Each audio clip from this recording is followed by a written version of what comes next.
The great thing about youth sports, they give young people an opportunity to participate in something that is going to broaden them as people. I think it's very amazing that Garza Law Firm has made a commitment to help the youth kids with playing different sports. Guys like Marcos Garza that put their time into being able to help these kids live out a dream. It's made me who I am today. The Garza Law Firm. Let us help.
The great thing.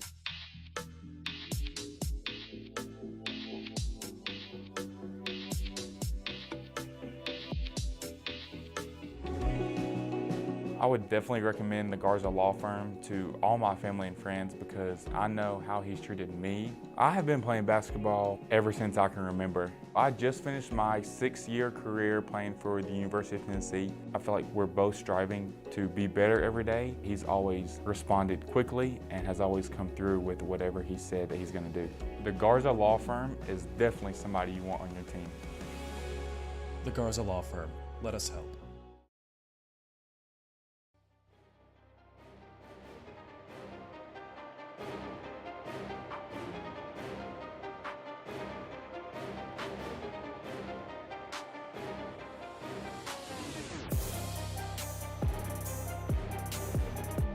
Road America, one of the world's classic road racing venues, has been host to every important North American racing series, beginning with SCCA sports cars in the 1950s to Can-Am and Trans Am in the 60s and 70s, IMSA GT and GTP cars since the 70s, and Indy cars beginning in 1982. NASCAR even ran a race at Road America back in 1956, won by the legendary Tim Flock.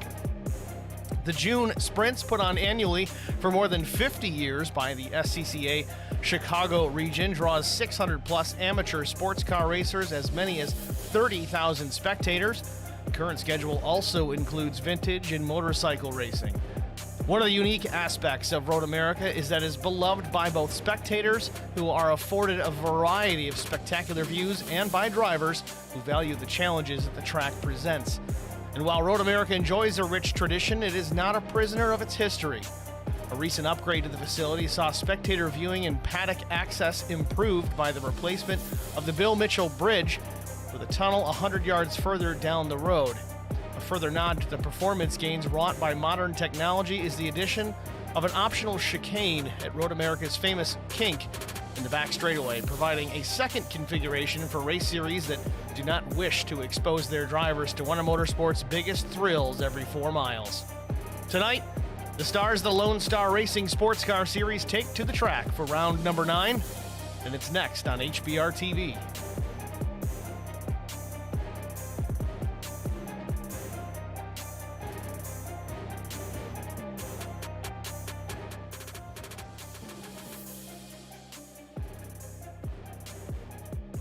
Good afternoon, good evening, everyone. Welcome to Virtual Road America, Elkhart Lake, Wisconsin, for round number 9 of the Lone Star Racing Sports Car Series.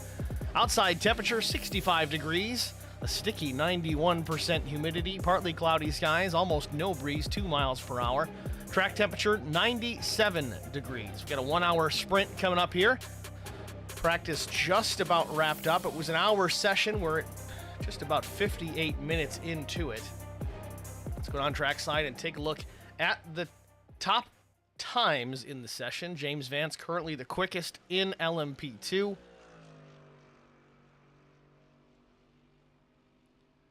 Fast time in GT3 is the Ferrari of Aldo Secklin, then Zach Millett, Brett Crouch, Cody Steeg, and now Chris Pio. Brandon Cocker, he is 18th overall. Cocker would be 6th in GT3.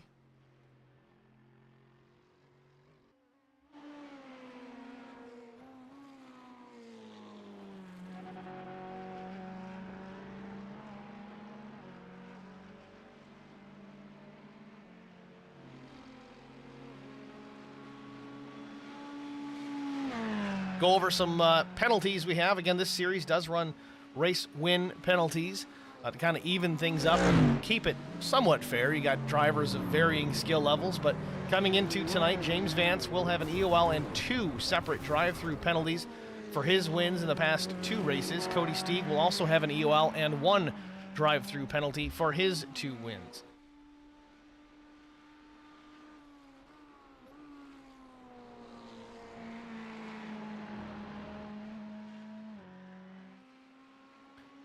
Again, ladies and gentlemen, forgive me if I disappear off the mic for 30 to 60 seconds at times. Still battling some illness.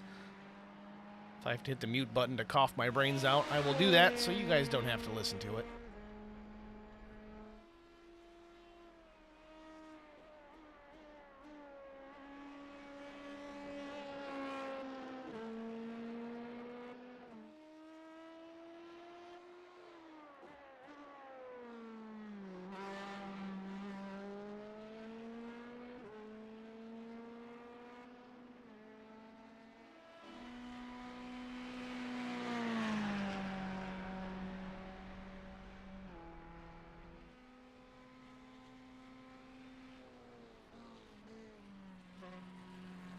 Qualifying session about to get started here. It'll be a 10-minute session. Drivers will each get their own individual session to run 2 laps. Set the field for round number 9 here from Road America. Checker flag waves on the session. Practice complete. Wait and see who rolls out first. Takes to the track.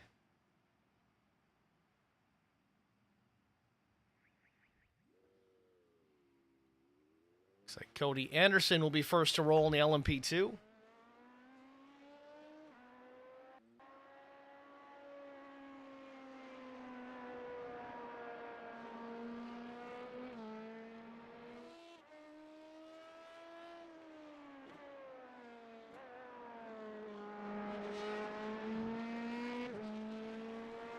Cody Anderson in the stream chat.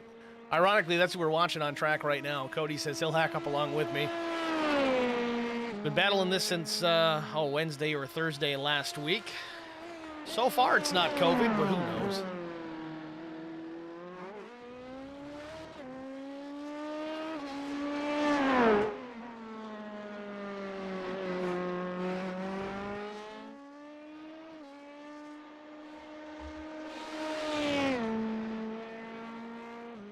Cody Anderson on his out lap can get some heat in those tires. 4 miles around this track. We're not going to see a whole lot of these guys out here just because there's just not enough time. But smaller tracks, they don't want to run group qualifying because there's a ton of traffic you got to work your way through. Wouldn't be as big of an issue here at Road America with 4 miles to work with, but nonetheless, clean racetrack for all the drivers to put their best time down.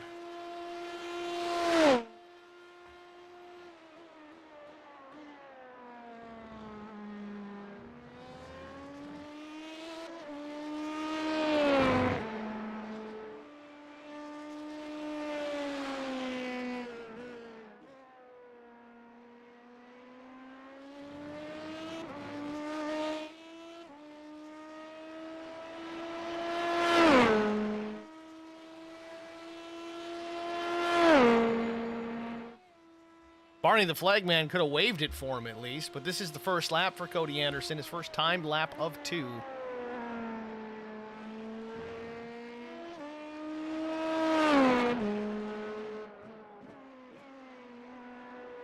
You'll see at the very top of the screen, you'll see the LMP2 and GT3 categories noted. You'll see Kyle Surratt and Spicer there. That will likely change. Maybe not. Surratt's pretty quick in the LMP2, but that is indicating who is top of the board as far as the session is concerned.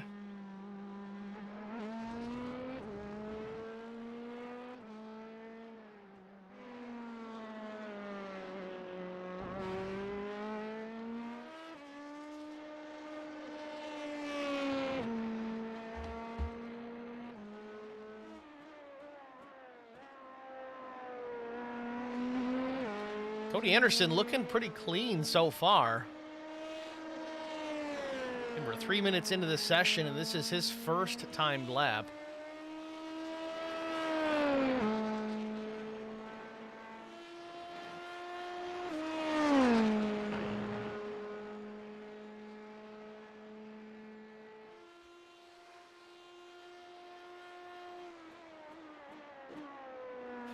Cody through Canada corner.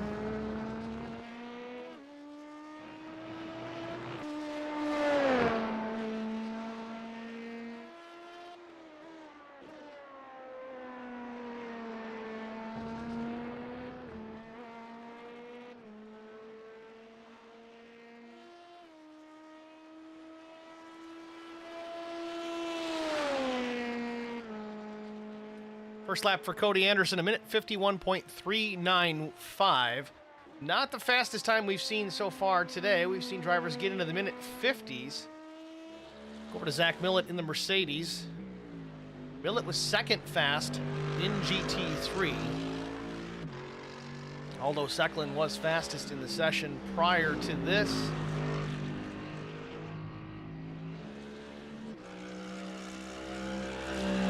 Andrew Locke takes top time, 1:49.697.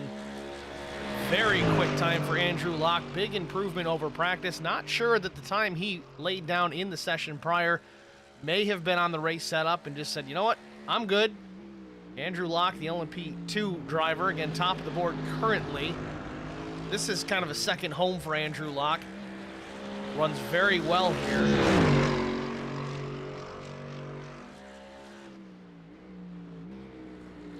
Brandon Cocker currently fastest in GT3.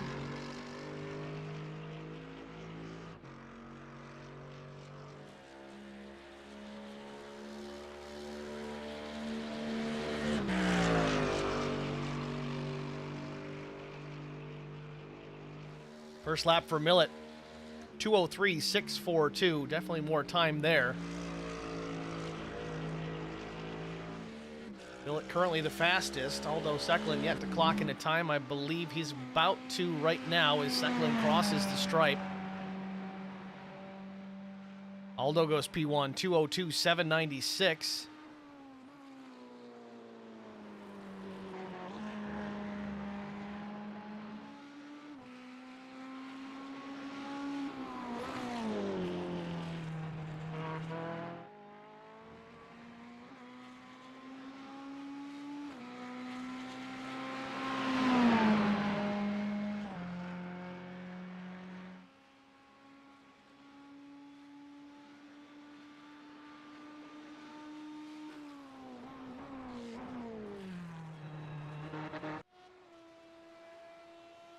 Kyle Surratt on the racetrack. We'll see what kind of time Kyle can drop down.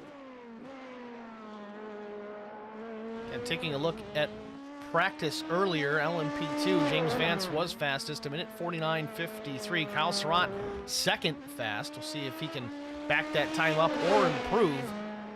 Possibly put that car in the front row.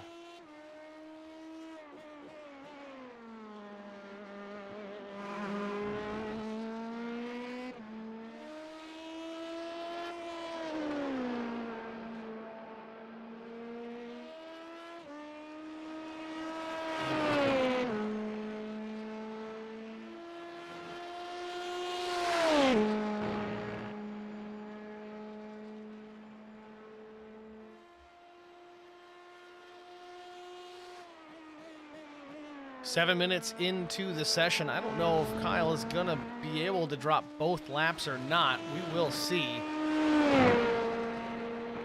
fact, I don't think Kyle's taken the green just yet, so he may be dedicating this all to one lap.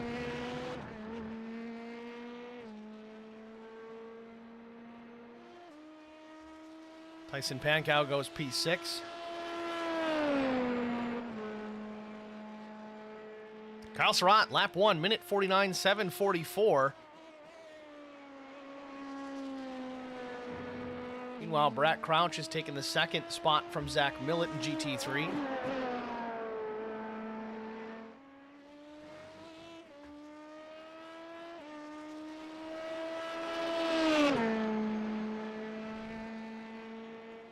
Kyle put the right sides in the grass there for a minute.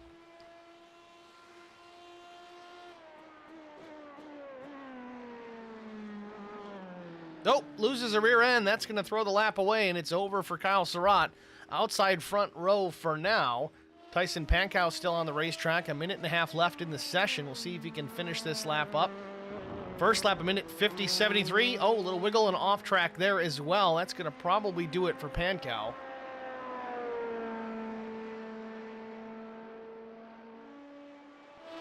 Sean Roberts on track. Just over a minute left in the session through turn 14.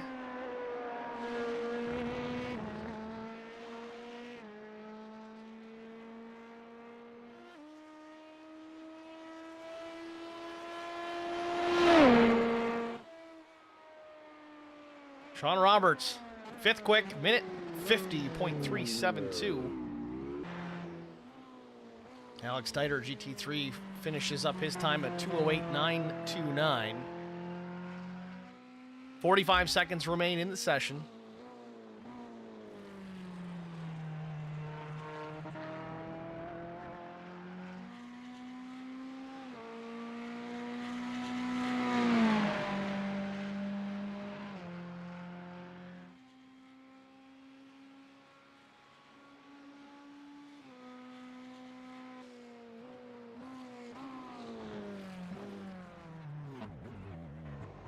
A little too deep into turn 5, puts it in the sand trap. That's going to do it for Dieter. So we're going to step aside, get a very quick break out of the way, and we'll be back with our starting grid after this. I would definitely recommend the Garza Law Firm to all my family and friends because I know how he's treated me. I have been playing basketball ever since I can remember. I just finished my 6-year career playing for the University of Tennessee. I feel like we're both striving to be better every day. He's always responded quickly and has always come through with whatever he said that he's going to do. The Garza Law Firm is definitely somebody you want on your team. The Garza Law Firm. Let us help.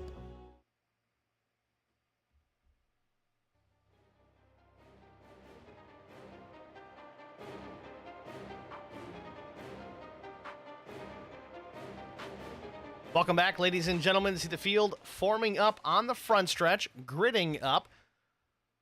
Qualifying complete. About to get this race underway. Let's take a look at our starting grid from Road America on the pole position. It is the number 17 of Andrew Locke.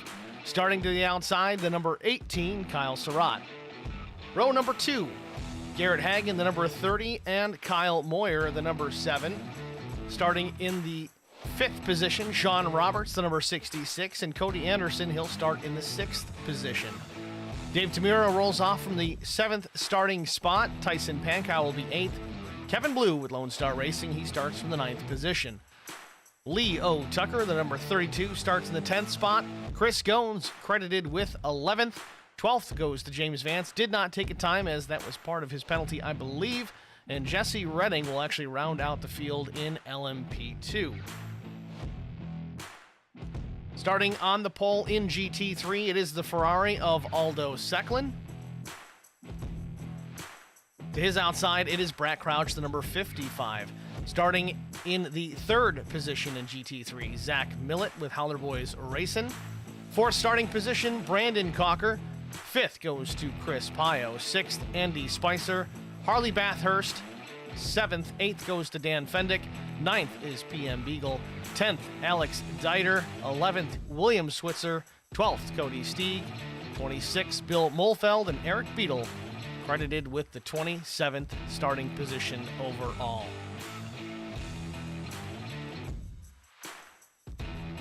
It's your starting grid here from Road America. Field rolling right now.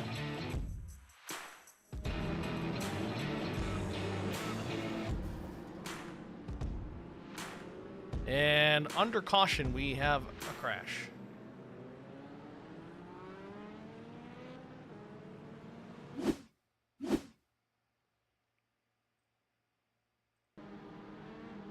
Not sure what precipitated that. We're going to watch it real quick.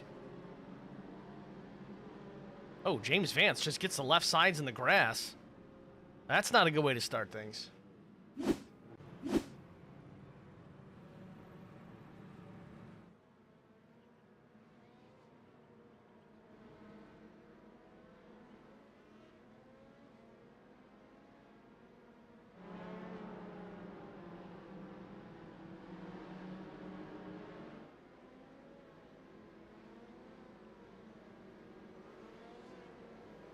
Again, staggered start for this series. The LMP2 category will start first.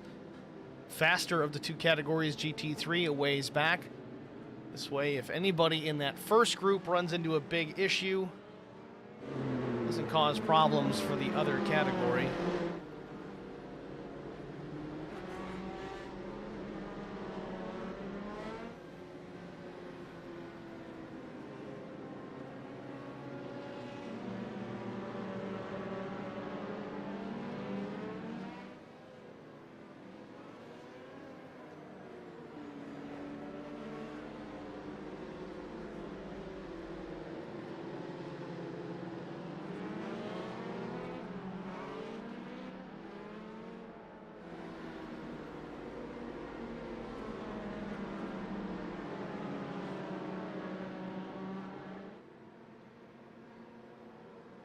You can see just how massive this racetrack is at 4 miles. A lot of character, a lot of high speed, a lot of heavy braking, a little bit of a rhythm section as well. And then here we go now down into the kink. Likely a flat out section of the racetrack, especially with these LMP2s. So much downforce. Plenty of guys in the GT3 category also running wide open through there.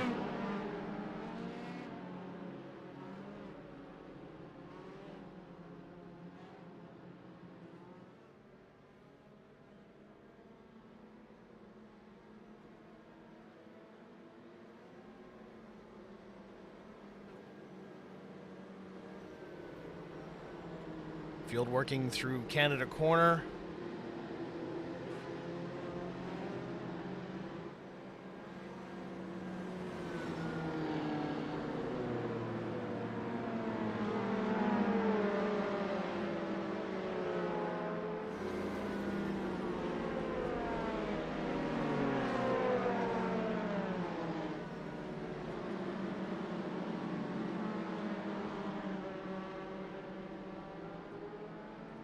Pace car peels off, about to go underway here at Road America. Up the hill to a green flag. Very disorganized field as we come to the stripe. Barney with the flag in hand. Gives it a wave, and we're underway from Road America. LMP2 in the throttle. We got one down pit lane already.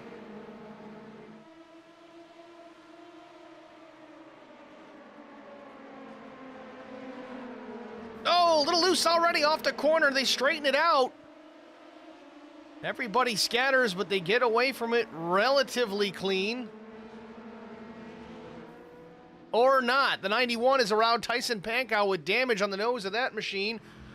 Down into turn number 1, Brack Crouch with the lead over Aldo Secklin. Looks like he fired way, way early. Brack Crouch has left this field before they've taken the green. You see them formed up still 2 by 2.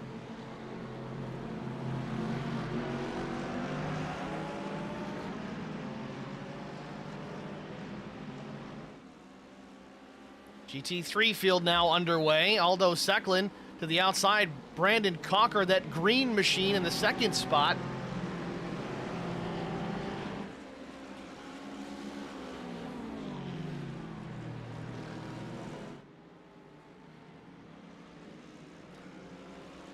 Driver loose off the corner through the grass, gets it straightened out. Secklin still with the lead. Again, Brack Crouch going to be credited with it for now, but I think he might be getting a penalty. Crouch fired way early compared to the rest of the field.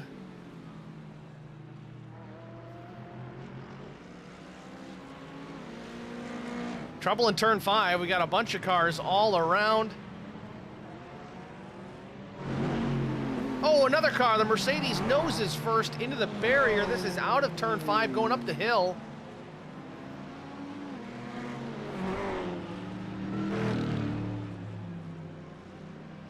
All kinds of chaos on the opening lap. Andrew Locke and LMP2 still with the overall lead.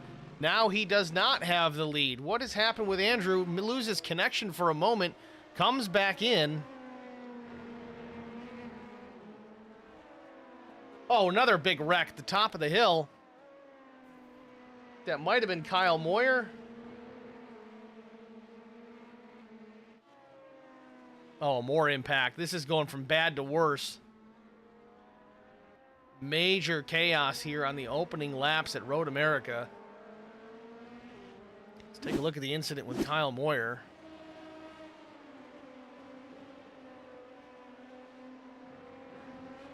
Gets the left sides in the grass, hits the tire barrier hard, and he's in a bad spot. Oh, big time impact.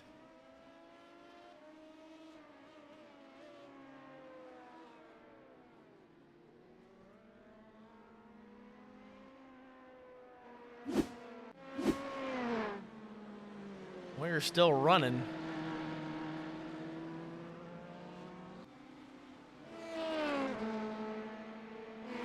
Seen Andrew Locke lose connection a couple of times. Saw it once again. Still has the lead, a significant gap back to David Tamira. 7 seconds the advantage for Andrew Locke.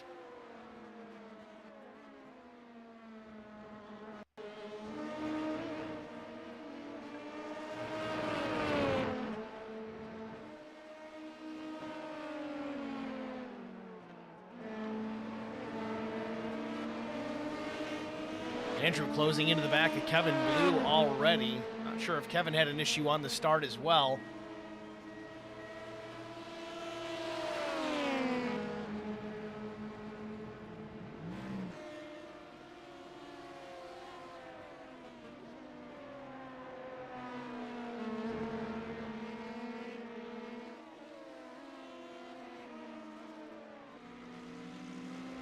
Although Secklin still out front in GT, but no Brack Crouch still out in front. Not sure if they've caught that penalty.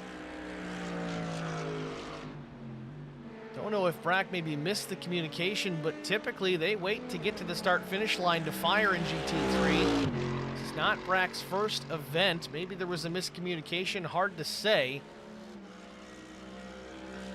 They catch it later on in the race. I'm sure they'll discuss it post-race if they don't address it now. Brack has been out there in the lead technically. No penalty as of yet, so we'll keep a close eye on this. Andrew Locke has slipped to 4th. What happened with Andrew? Kyle Surratt, Garrett Hagan, Cody Anderson now the top 3. No pit stop for Andrew. I don't know if he just went off course.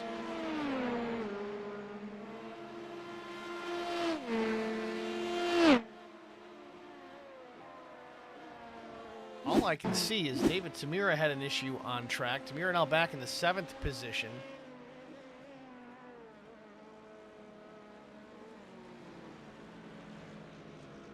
So Tamira lost it in 5.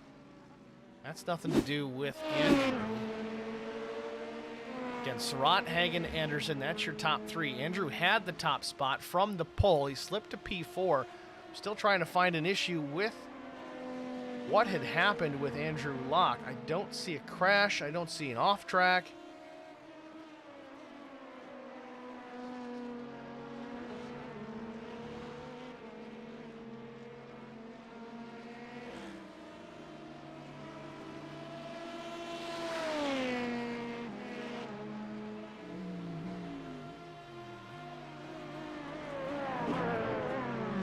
Well, that mystery may go unsolved, but Kyle Surratt, quick driver, quick car. He's out in front over Garrett Hagen, about 3/4 second advantage back to Hagen. Number 30 machine.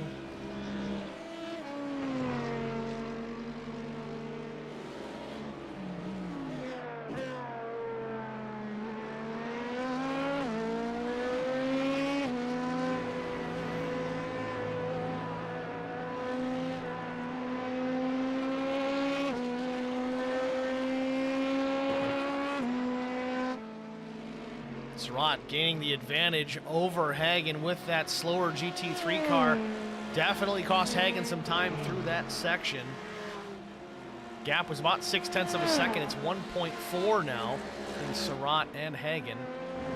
Anderson, Locke, and Blue, your top 5.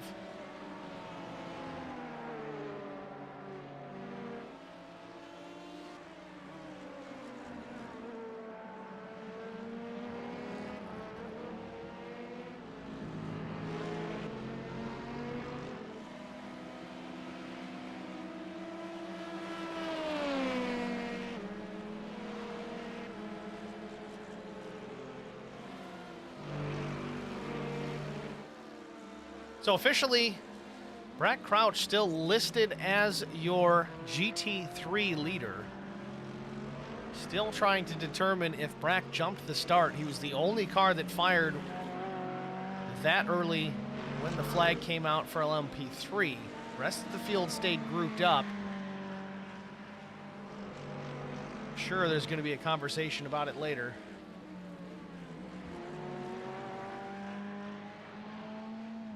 Aldo Secklin, though, running some quick laps, trying to catch Crouch either way.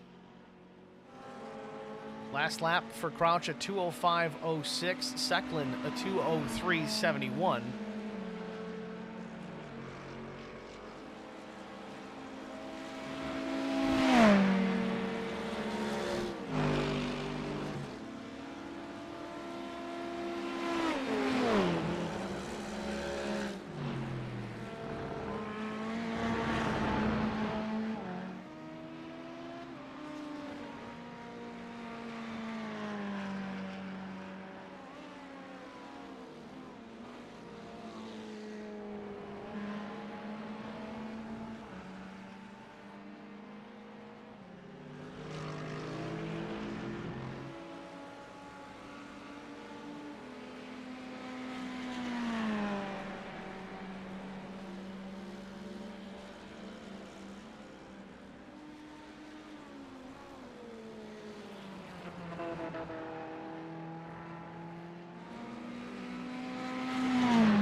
Crouch still out in front.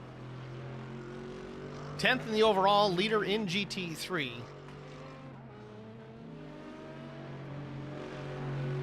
Gap back to Aldo Secklin, 19.3 seconds. Gives you an idea of how early Brack fired coming to the green flag. Aldo running about 2 seconds a lap quicker right now, still almost 20 seconds behind.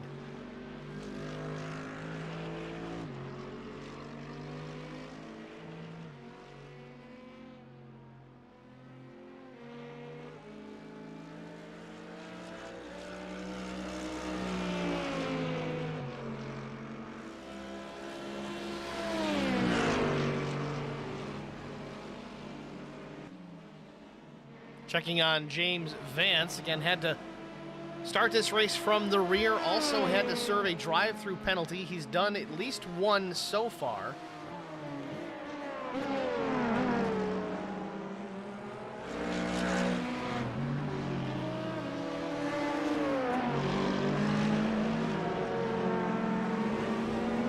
James Vance on the tail there at the 66 of Sean Roberts.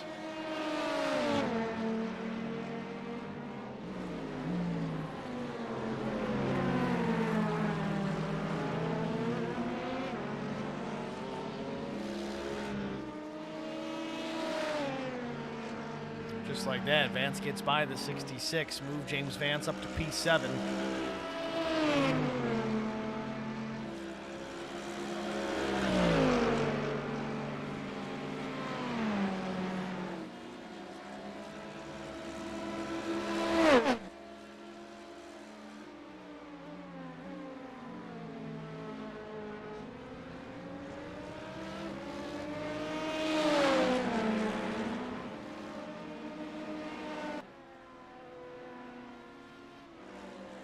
Andrew Locke moves into the second spot.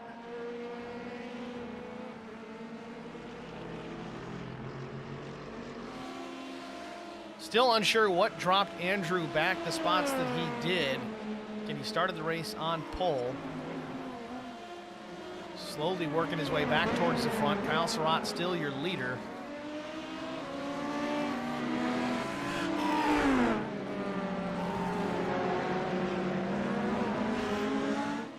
Report Jesse Redding has crashed. Let's take a look at that incident. This is going up the hill towards, I believe, the Corvette Bridge. Yes, there it is. Late on the brakes. Gets the right sides in the grass. Around it goes.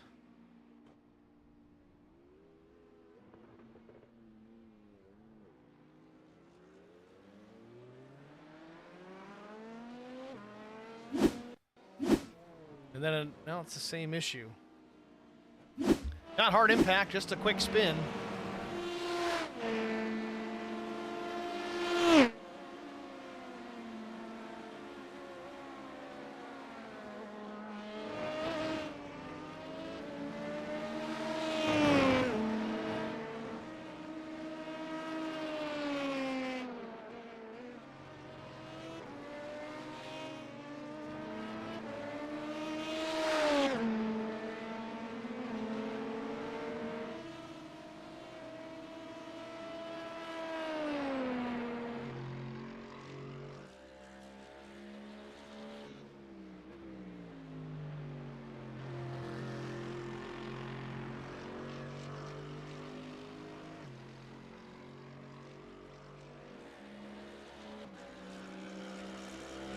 Brett Crouch in the 12th position overall. A little issue with timing and scoring here. It's showing him on a lap ahead of Secklin.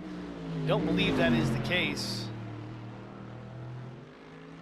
Looks like Secklin's about 18.3 seconds behind. I'm not sure why that's displaying the way that it is. It was fine earlier. Now it's all sorts of messed up. Still unsure what the situation with Brett Crouch is going to be. See, again, he does have that pretty significant advantage over Aldo Secklin. It's about 18 seconds. That was all gained at the start. Brack fired pretty early compared to the rest of the pack. Everybody else stayed grouped up behind and waited to get the start-finish line. To my knowledge, they had a race admin calling the green for the second pack, the GT3 category, as the LMP2 drivers get the green with the flagman.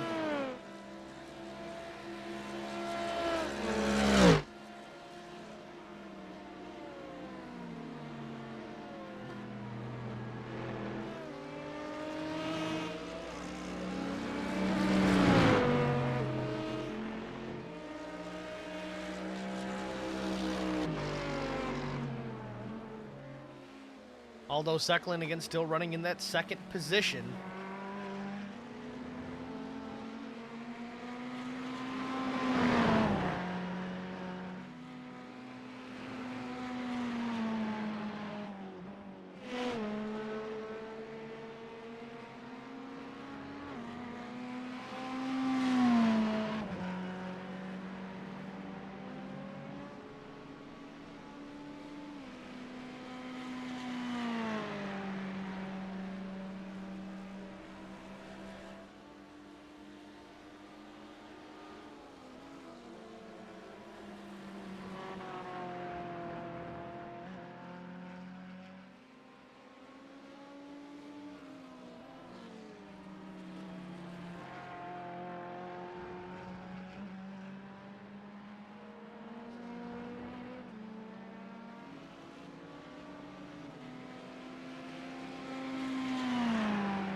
Aldo taking a really, really wide entry down into turn number 5. Really straightens out that corner. Straightens out the exit going up the hill through the Corvette Bridge.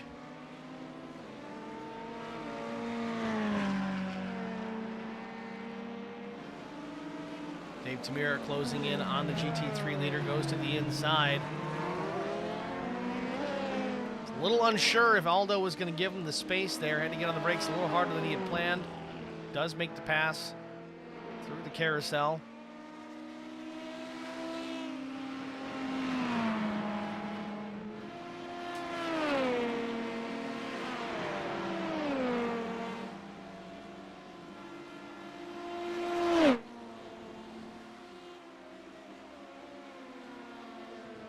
James Vance working his way through the field as well. Still in the 7th position, but closing ground on David Tamira.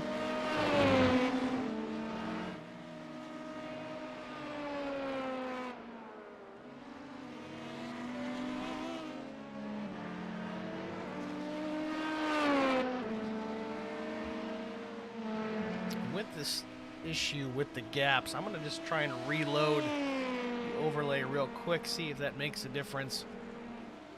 Does not seem to help whatsoever. Still showing the GT3 leader, Brett Crouch, on a lap by himself.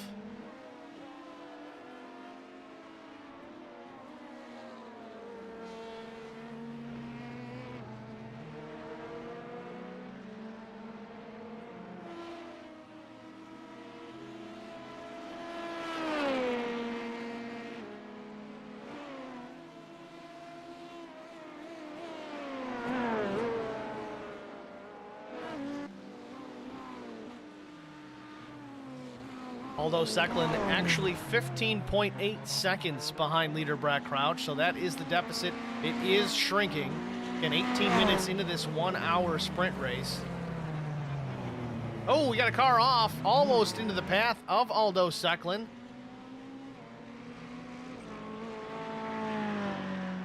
Might have been William Switzer. Let's take a look. That is a Ferrari, indeed it is.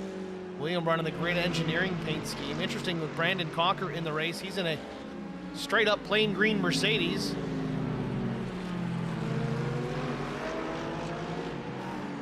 Brandon Cocker, kind of the founder of Grid Engineering, now by SimLab.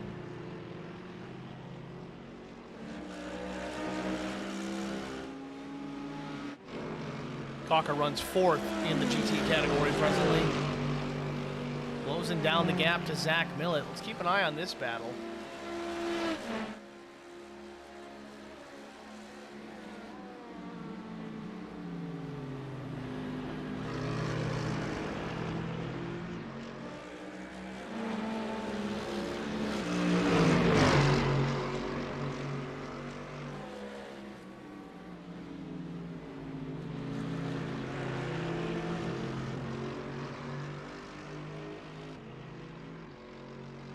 Meanwhile, some issues out front as we continue to watch this battle between Zach Millett and Brandon Cocker.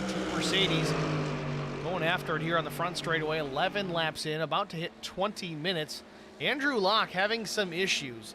Coming in and out, he is in the lead now, but man, was he gone for quite a while as far as his connection was concerned. He was nowhere in the timing tower, just reappears up front. Oh, we have trouble with Zach Millett and Brandon Cocker, though. I'm just going to rewind this straight up. Oh, everybody having connection issues.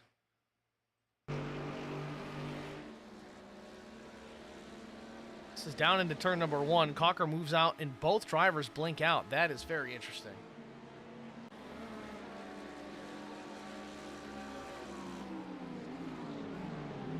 Starting to see a pattern here. I wonder if this is a Northeast thing. Millett out of New York State, Andrew Locke out of New York State.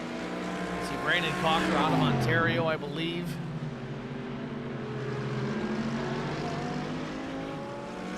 And we see it again.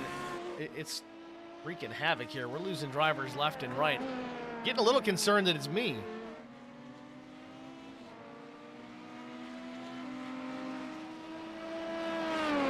Everything looks good on my end. Stream is healthy.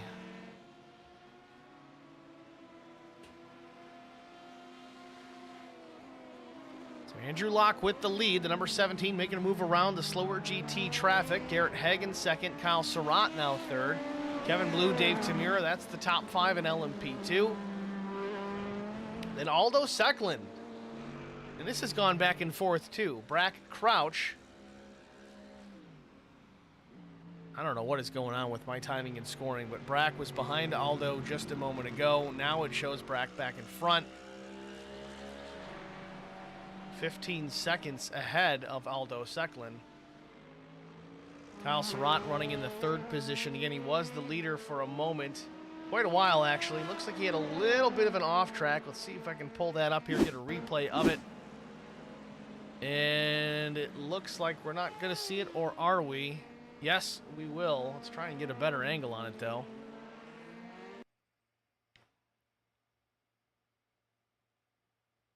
Connection issue for Kyle Surratt as well. He disappeared for a moment, then reappeared in the sand trap. Back on the track, though, in P3. 1/3 distance here as we step aside here. We're going to go side by side. Get a break out of the way. We'll be back after this. The great thing about youth sports, they give young people an opportunity to participate in something that is going to broaden them as people. I think it's very amazing that Garza Law Firm has made a commitment to help the youth kids with playing different sports. Guys like Marcos Garza that put their time into being able to help these kids live out a dream. It's made me who I am today. The Garza Law Firm. Let us help.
Welcome back, ladies and gentlemen, to Elkhart Lake, Wisconsin, Road America for round number 9 of the Lone Star Racing Sports Car Series.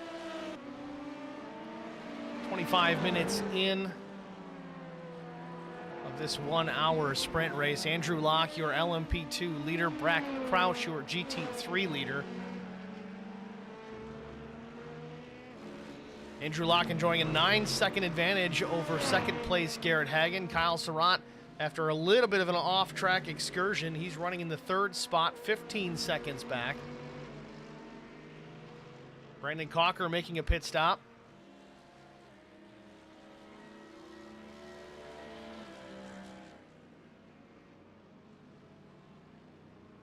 I guess this is going to be the question with Brandon Calker making a stop here short of halfway.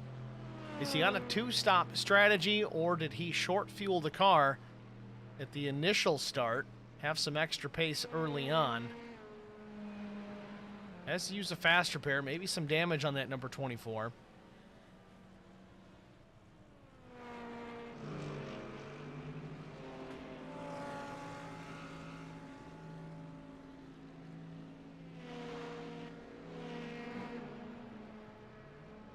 Fast repair and fuel for Brandon Calker. He's down and away. He rejoins this race.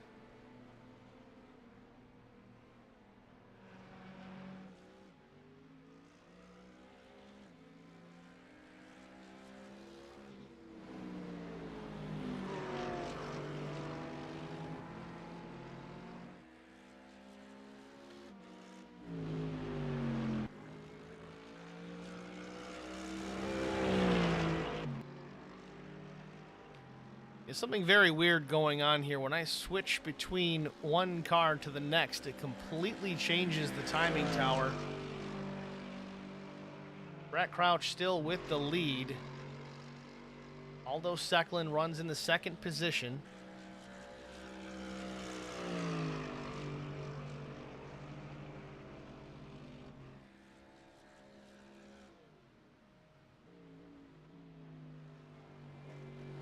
And it sounds like Brett Crouch is saving fuel. I'm going to ride on board with Brack for a lap. Listen to his throttle trace. It sounded like, at least into turn number 1, he was lifting and coasting for quite a distance.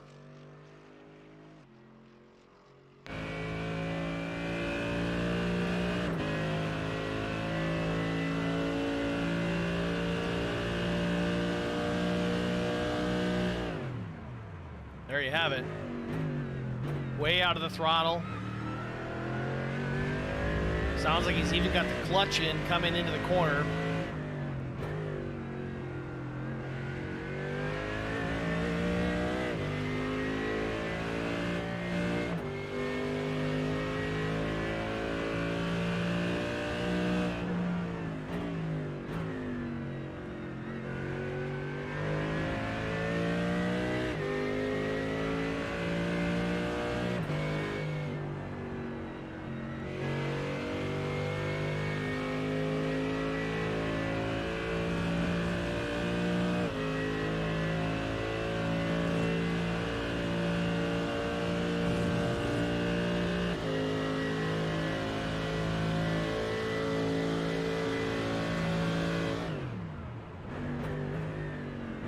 If you listen closely, Brack gets into the braking zone of each corner, at least the longer straightaway corners. He's lifting out of the throttle, getting on the clutch, letting that car coast and basically just roll into the corner entry. He's trying to save as much fuel as he can, but he still has a pretty big advantage over Aldo Secklin, 13 seconds.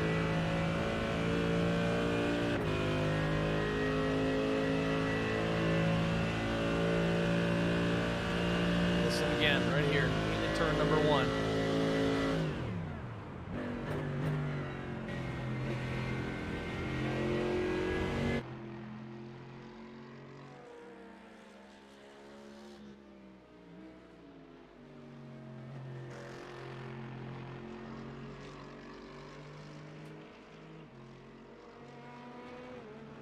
Getting some clarification from race control on this initial start.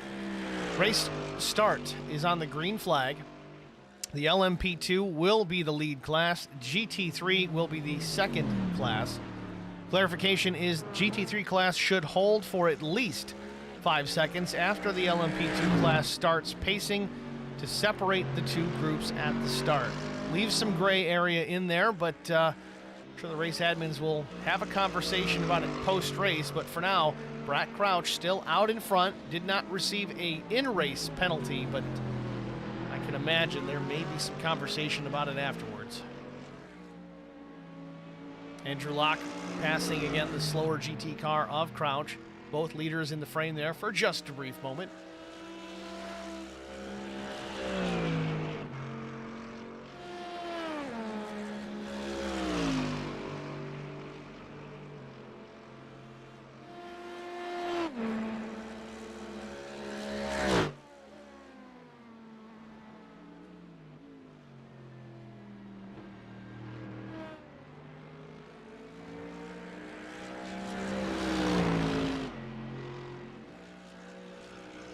Cody Anderson just leaving the pit lane. David Tamir was also completed some pit work there, just past halfway. Can make it to the finish now. Again, 31 minutes down, 28 and a half really to go.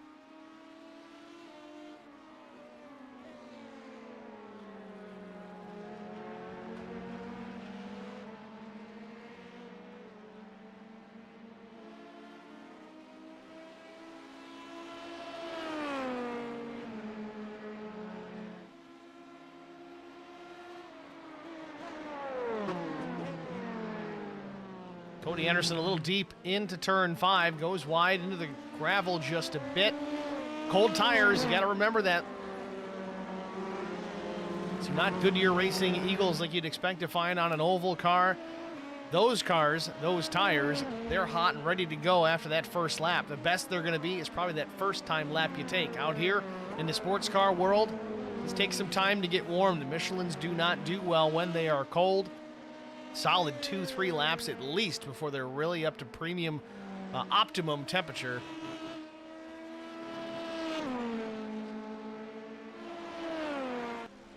Kevin Blue in the pits as well.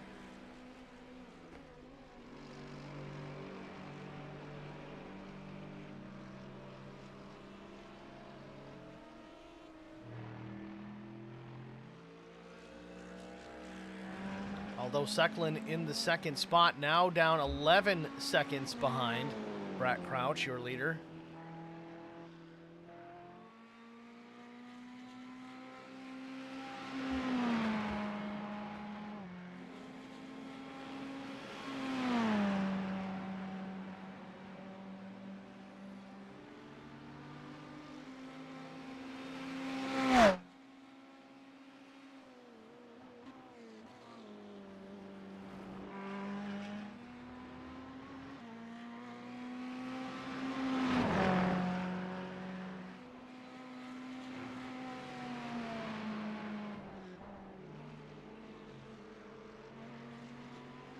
Up in LMP2, Garrett Hagen. He's in pit lane for his scheduled stop.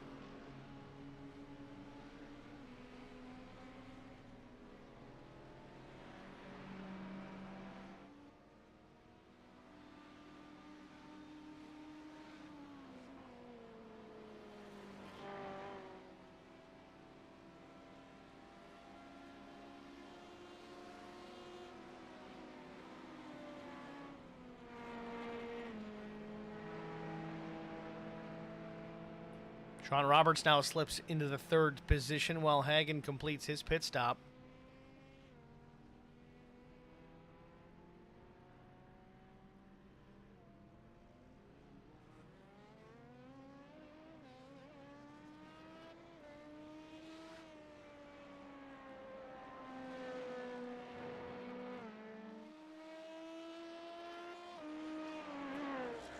Chris Goins entering pit lane, the number 6 LMP2.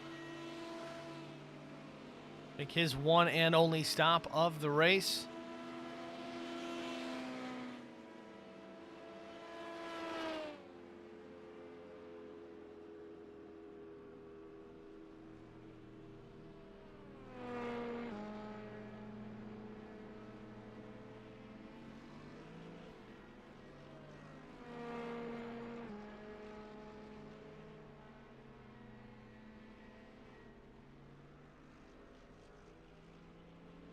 Andrew Locke also in pit lane from the top spot. That's going to give Kyle Surratt the top position once again, but now he rolls down pit lane.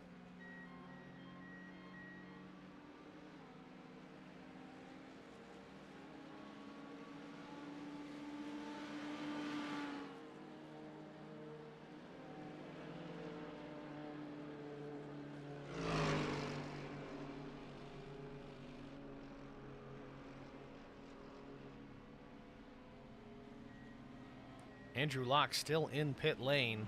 Very lengthy stop.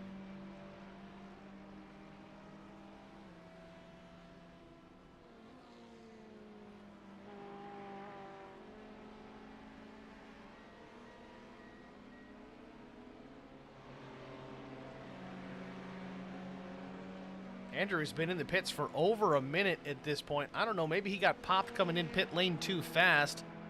Could be a speeding penalty, hard to say. We're going to have to follow up on that later on. But Garrett Hagen now has retaken the lead. Hagen did complete his pit stop, so he should be good to go to the finish.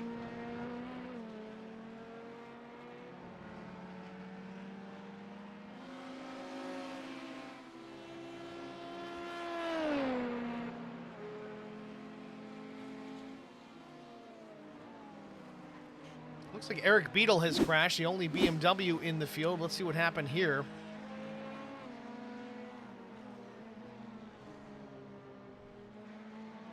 Tries to stay wide of the faster cars, but gets the left sides in the grass. Not really a crash per se, but grabs a gear and gets going again.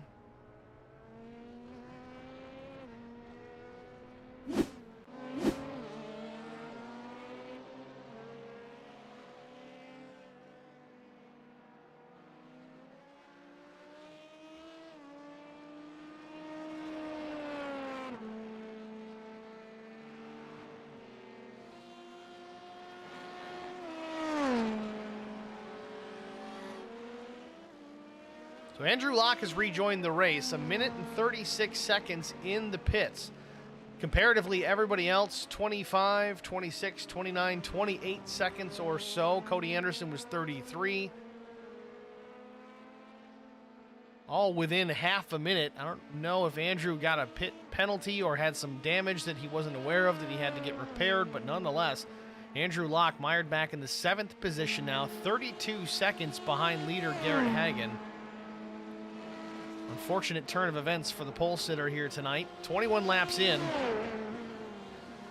Minute and a half shy of the 40-minute mark.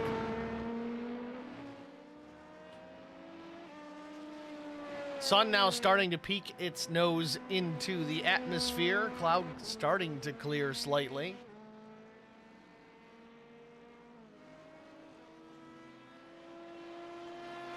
Air temp still 65 degrees, humidity still up, track temperature 85, still pretty low considering.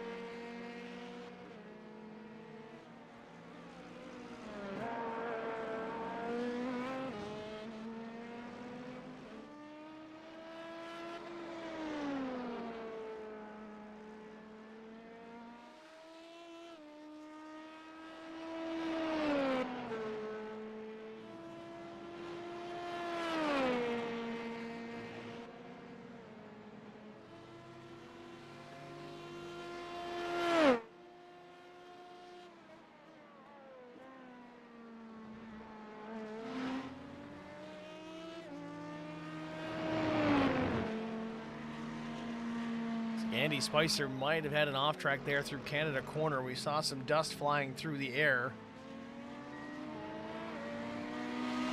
We do have it. Let's see what happened here to Andy. Tries to stay wide, but both drivers in the brakes a little too heavy. They lock him up. Spicer gets the worst of it. Looks like James Vance had his own issue on track. Except we can't see it. Again, connection issues likely plaguing James in this one. Typically when this happens, it's because he's not on the screen, because he's not in the session.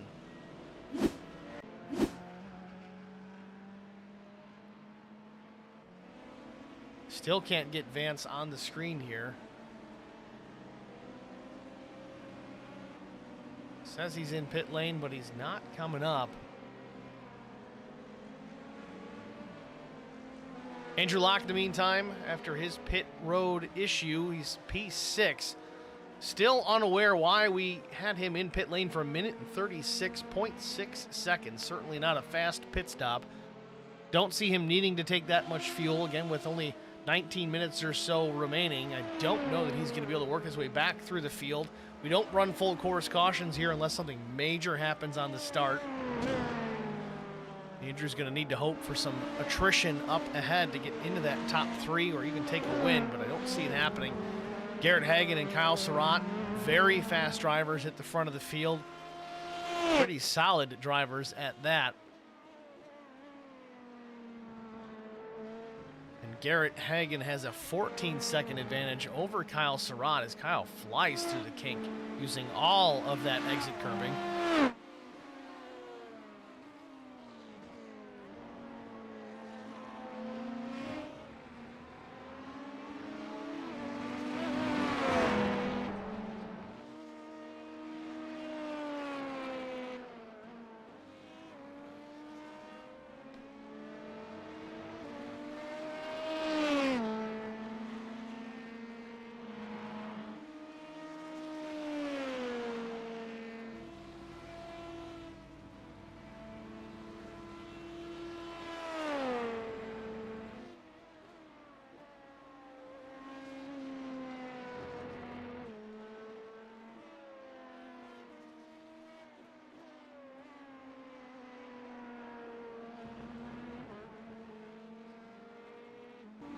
Not sure what happened with Brandon Cocker. We did see him go down pit lane and take fuel and a fast repair early on, but Cocker has yet to rejoin the racetrack.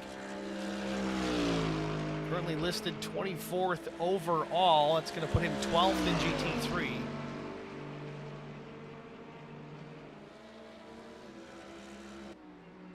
Top 3 in GT3, still relatively unchanged. Brad Crouch with the top spot. Again, out to a really big jump early on. To this point, no black flag, no penalty from the stewards. Aldo Secklin in the second position. Seemed to be the car to beat here tonight, but has yet to sniff the lead at all. He's got 9 seconds to try and make up and catch Brad Crouch. We're going to step aside once again, though, get our final break out of the way before we see the checkered flag here from Road America. Stay with us. The great thing about youth sports, they give young people an opportunity to participate in something that is going to broaden them as people. I think it's very amazing that Garza Law Firm has made a commitment to help the youth kids with playing different sports. Guys like Marcos Garza that put their time into being able to help these kids live out a dream. It's made me who I am today. The Garza Law Firm. Let us help.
I don't know how long I was out there. I didn't even realize I hit that button. I muted myself when I was coughing. It didn't unmute. That's my apologies.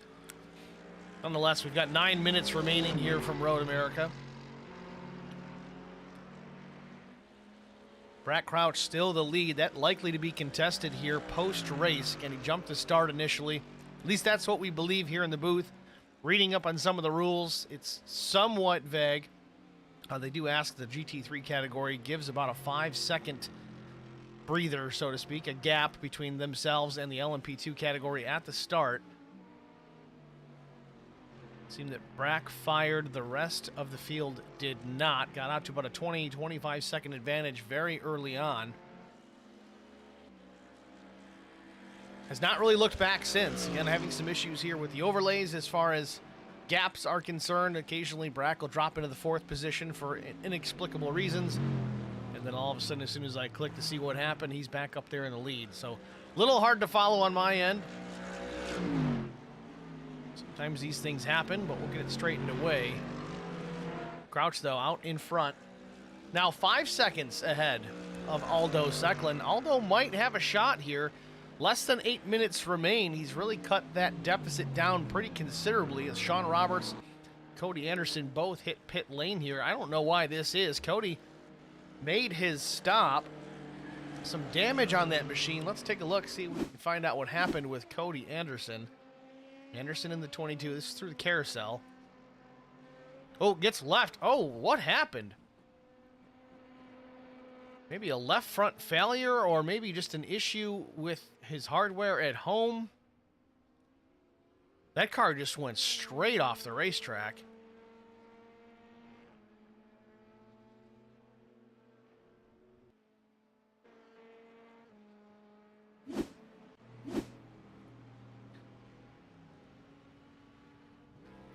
Cody Anderson with some significant damage. Smoke pouring out of that machine as he gets some pit work done. He's going to put some tires on it anyway. Cody Anderson says, loss of talent. Not good, buddy. Not good. Happens to the best of us. Back out front, though, Garrett Hagen in LMP2 enjoying a very comfortable lead over Kyle Surratt. 16 seconds as far as what I'm being shown.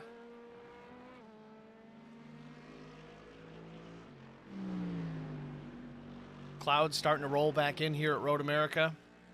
Likely to cool the track down a little bit, which would be nice here late in the run as tires start to wear. Some guys opting to double stint their tires. Most of the time you can do that at a place like Road America, especially with these sports car, these Michelin tires. We talked about it early on. They're not really the best right out of the box. You got to get a lot of heat in them before they cooperate. They do last a whole lot longer.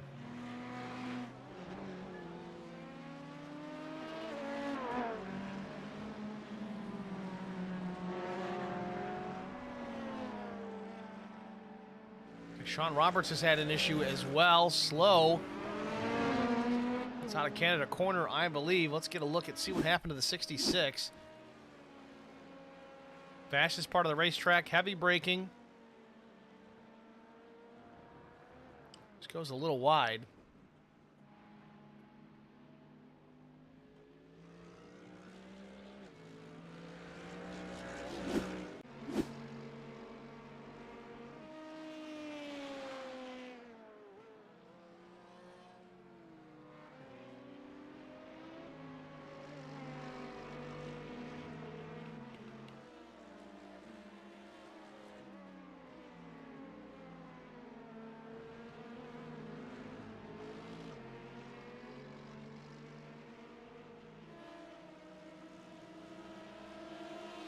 Kyle Moyer still in the race here after some early race troubles. Got the fast repair, got it fixed.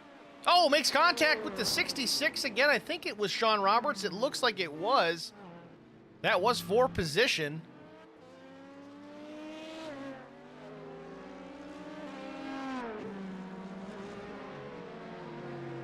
Let's get a look at that one again. This is from the chopper. Down the hill in left-hand turn 5.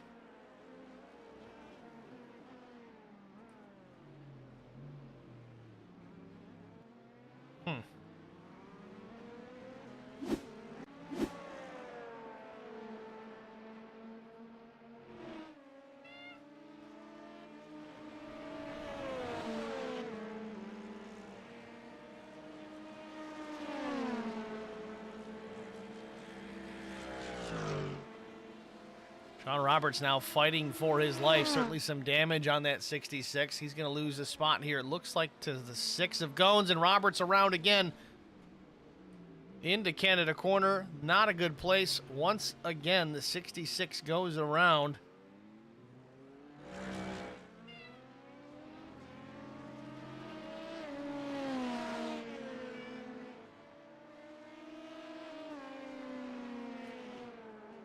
Less than 5 minutes remain here from Road America. Some action here in the tail end of the LMP2 category.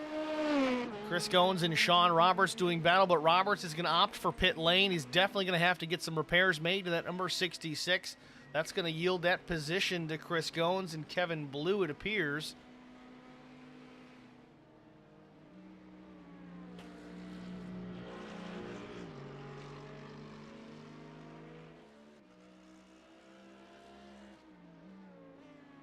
Garrett Hagen still enjoying a comfortable lead here in the LMP2. The overall lead, 16.3 seconds back to Kyle Surratt. Kyle Surratt with 12, almost 13 seconds ahead of Andrew Locke in P3. Again, Andrew spent a significant amount of time in the pit lane. Again, unsure what the issue was there for the 17.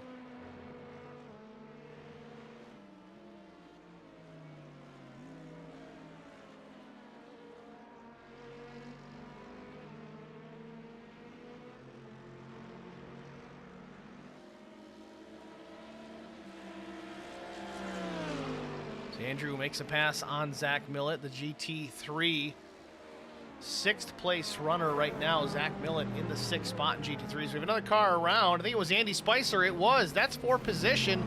Andy quickly tries to get out of the way and noses it into the wall. He jumps straight to the pit lane. So that's going to move Zach Millett up into the 5th position. Meanwhile, we've got a battle for the lead, and Aldo Secklin takes the top spot away from Brack Crouch. Brack has been out in the lead since the drop of the green flag, and here we are with a minute and a half remaining. Aldo takes away that lead from Brack Crouch. Again, Crouch now in the 2nd position. Still, we don't know if he's going to maintain that spot. He may be relegated to the tail of the field. I don't know. Certainly a question that's going to be asked post-race. Try to get that information to you.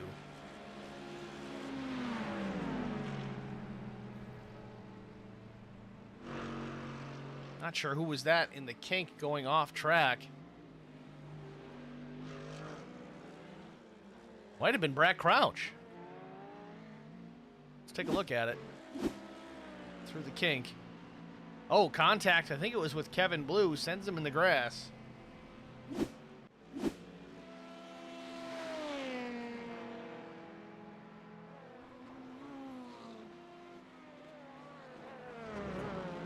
Garrett Hagen down into turn number 5. This could be the final lap for the 30.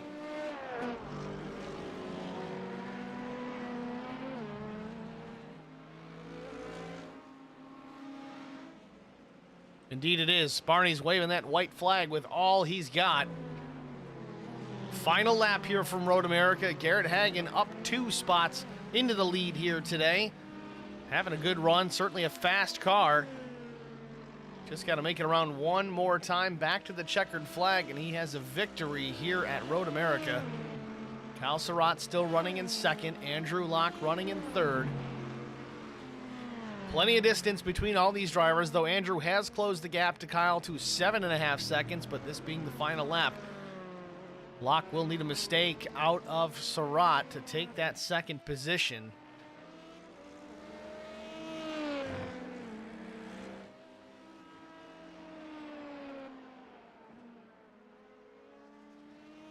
Hagen off turn 14 for the final time, coming up the hill.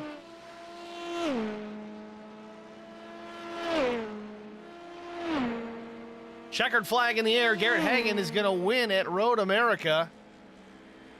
Turn 5 dive at Road America. Aldo Secklin, GT3 leader currently over Brack Crouch. Even though Brack went off course, he still maintains that 2nd position. Aldo through the kink for the final time.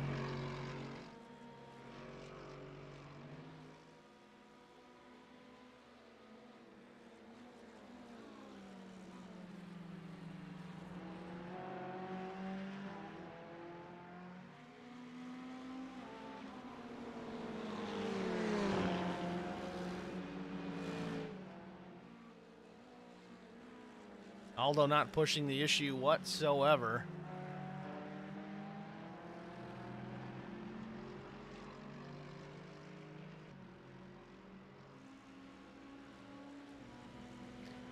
Checkered flag at Road America for the Ferrari of Aldo Secklin. Brett Crouch will be credited with second spot. Now we wait for Cody Stieg and Chris Pio to get back around. These two relatively still close together. Second and a half between the two.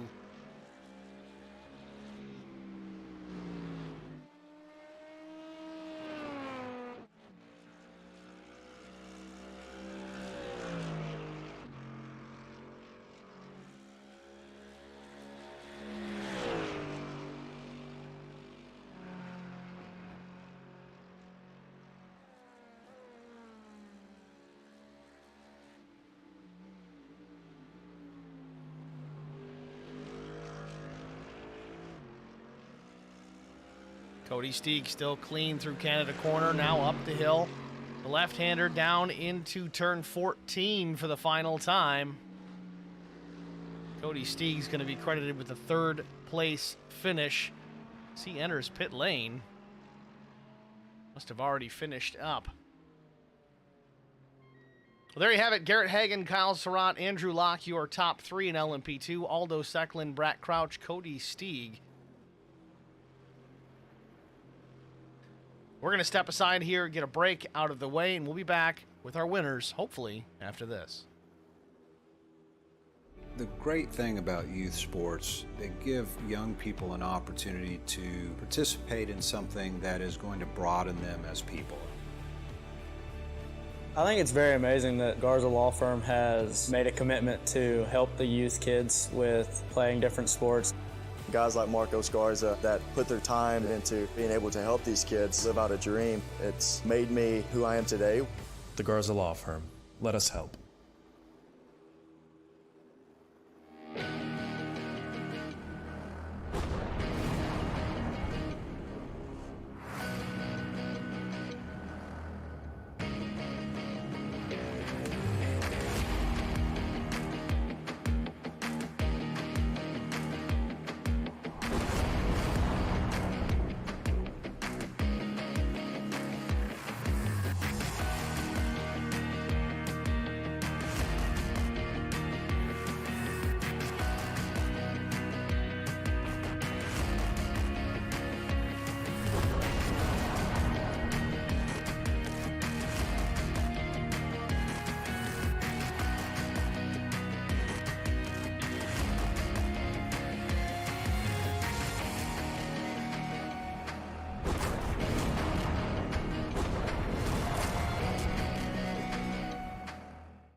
Welcome back, ladies and gentlemen, to Elkhart Lake, Wisconsin, Road America.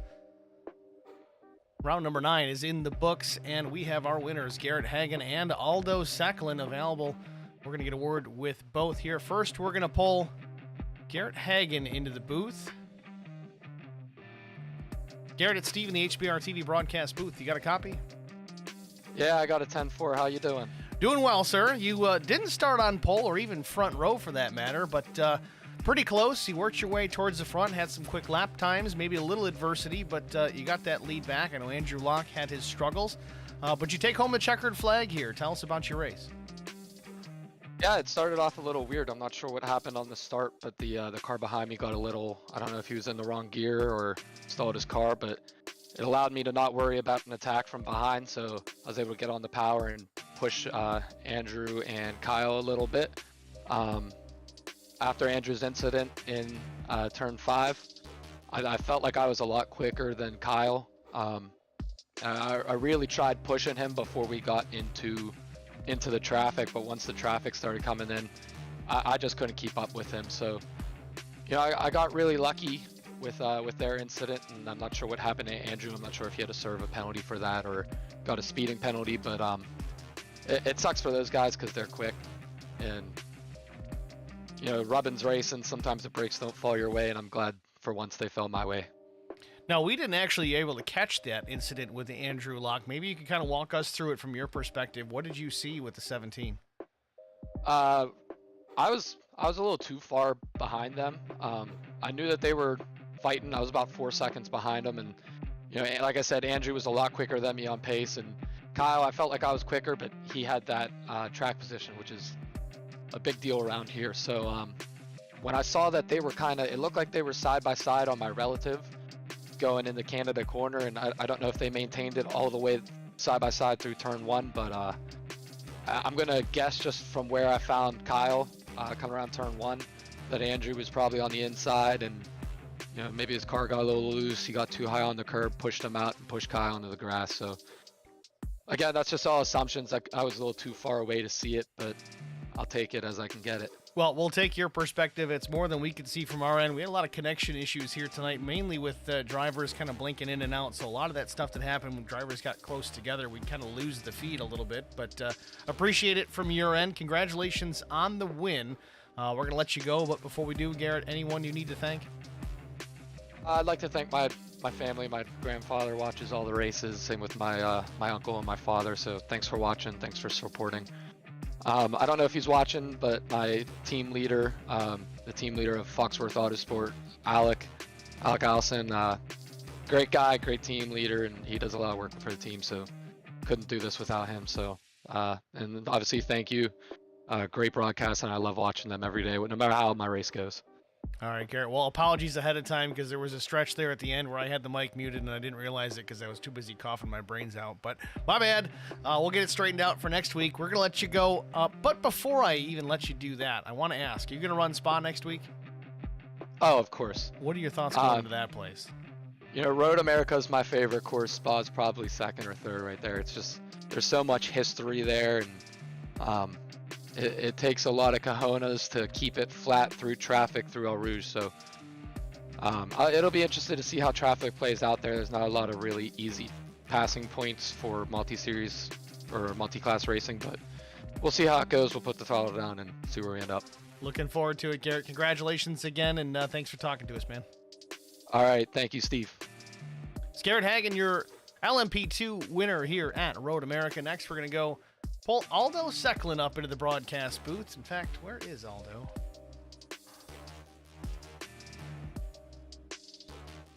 Aldo, it's Steve in the HBR TV booth. You got a good copy? Yes, Steve, how are you? I'm good, Aldo. Again, congratulations. Another win. We thought you were long gone, my friend, but here you are back in this league for at least one more race. So it's good to see you. And you got yourself a victory here. Tell us about your race. Well, yeah, good to be here again.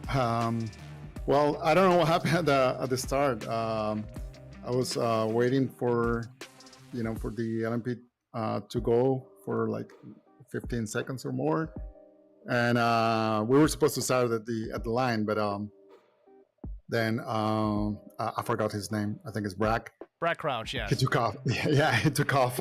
So I was like, what should I do? So then I just waited on. Then at the beginning it was tough to maintain the pace, but after a few laps, I felt comfortable. So I just kept going, just focused on my line, and that's what I did. Well, you did a good job at it. You got to the back of Brad Crouch there late. You made the pass, took the lead over, and it was no looking back from there. Are you going to be with us next week for Spa? I know we did a big charity race there recently. I think you won that one as well, didn't you? Oh yeah, I won that one a few months ago. Maybe. I was not going to race this one too. I'm in Tampa, and we're expecting the Hurricane Ian tomorrow. I was packing everything, and then at the last minute I said, and I'm going to race this one. Well, keep that iRacing equipment high and dry, man. We'd love to see you at Spa next week. We certainly wish you the best and be safe, man. If you got to hunker down. If you got to get out of there, get out of there. Thank you, Steve, and thank you, everyone. Aldo, again, we'll let you go. Congratulations for the win. Is there anybody else that you need to thank? Teams, friends, family, anybody? Well, the SDS team, yeah, all my family, my wife, of course, and Kevin for always putting this together. This league is amazing. All right, Aldo. Well, thanks for talking to us. Good luck tomorrow and hopefully we see you next week at Spa. Thank you, Steve. Good night. It's Aldo Secklin bearing down in Tampa there. Hopefully that storm, that Hurricane Ian, decides to take a trip west, north, whatever it does, as long as it doesn't jump into Tampa Bay. We don't need that happening. But nonetheless, good run by Aldo Secklin. Takes the top spot in GT3. Late race pass for that win. Gonna try and find it here, but there's just too many updates that don't even make sense in the timing tower. I can't even find it for you guys, so again, my apologies. But let's take a look at our race results. First, we'll take a look at LMP2, get a better window of what that looked like. That's the qualifying results. We'll check out the race results. Of course, Andrew Locke was on the pole, but Garrett Hagan takes the checkered flag in the race by 24.5 seconds over Kyle Surratt. Andrew Locke comes home in the third position. Not too much distance behind Kyle Surratt for that second spot. David Tamira was fourth. Kevin Blue finished in the fifth position. Chris Goins was sixth. Kyle Moyer, seventh, the last car on the lead lap. Sean Roberts was eighth. Leo Tucker was ninth. Cody Anderson finished in the 10th position. Tyson Pankow was 11th. James Vance, 12th. Jesse Redding was 13th. And then we go to the GT3 category.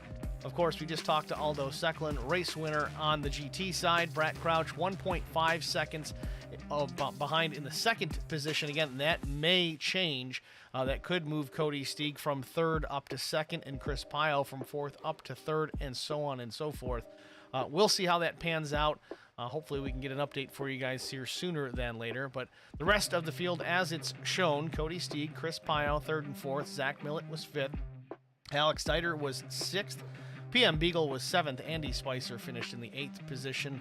Bill Mulfeld was 9th. Eric Beadle was 10th. William Switzer was 11th. Harley Bathurst 12th. Brandon Cocker 13th. And Dan Fendick was 14th. Those drivers had some pace early on, but running into their own issues themselves tonight, unfortunately, puts them at the tail of the field. It's going to wrap it up for us here at Road America, the Lone Star Racing Sports Car Series. This was round number 9, the Turn 5 dive at Road America, if you will. Next week, we go to Circuit de Spa-Francorchamps. I hope I said it right.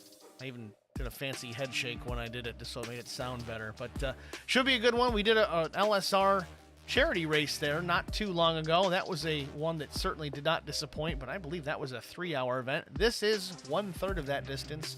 I think it's only 60 minutes. I got to go back and double check. There's a couple here that may go a little bit longer.